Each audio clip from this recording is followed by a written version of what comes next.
Hello guys, in this video I'm just going to explain what is the spec for GTA 6 in PC. Initially GTA 6 will be released on PS5 and Xbox, but later soon they will be releasing GTA 6 for PC. Okay, so these are the specs, they have announced it. So minimum PC requirement is Windows 10 should be there, 64-bit, and the CPU should be Intel Core i7, okay, from i7 8700K or AMD Ryzen 5 3600. And the graphics card should be NVIDIA GeForce GTX 1080 Ti or AMD Radeon.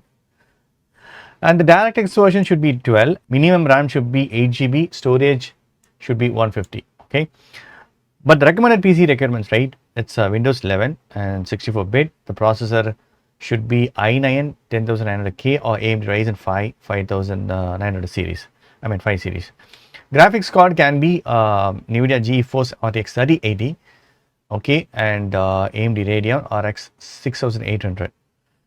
So the RAM should be 32 GB or 16 GB.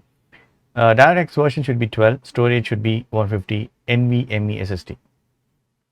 So basically, if you have this PC spec like a minimum requirements, then you are fine to play GTA 6 on your PC. Check your PC spec whether it is matching to play GTA 6 if you are a GTA fan. So that's it friends, hope this video is very much helpful. Thank you so much for watching. Please put a comments and feedback to media forms. Thank you, bye, take care.